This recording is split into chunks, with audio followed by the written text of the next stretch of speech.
నిన్న చేవెళ్ల సభలో ముఖ్యమంత్రి రేవంత్ రెడ్డి మాట్లాడినటువంటి మాటల్ని మేము ఖండిస్తూ ఉన్నాం. ఆయన వాడినటువంటి భాష, ఉపయోగించినటువంటి పదాలు, వాటన్నిటిని కూడా మేము తీవ్రంగా ఖండిస్తూ ఉన్నాం.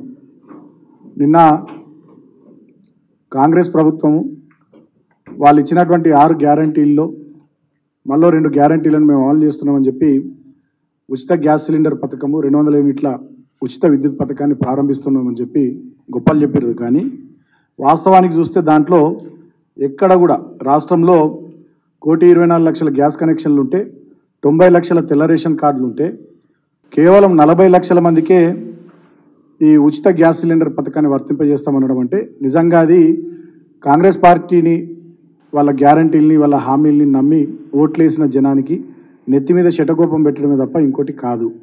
మేము డిమాండ్ చేస్తూ ఉన్నాం బీఆర్ఎస్ పార్టీ పక్షాన 90 లక్షల తెల్ల రేషన్ కార్డుదారులందరికీ కూడా, పేదలందరికీ కూడా ఈ ఉచిత గ్యాస్ సిలిండర్ పథకాన్ని ఖచ్చితంగా అమలు చేయాలి.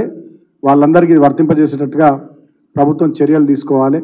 లేకపోయినట్లయితే ఖచ్చితంగా ప్రజలు తిరగబడే పరిస్థితి వస్తుంది పేద ప్రజానీకం అని చెప్పి ఈ సందర్భంగా నేను తెలియజేస్తూ ఉన్నాను.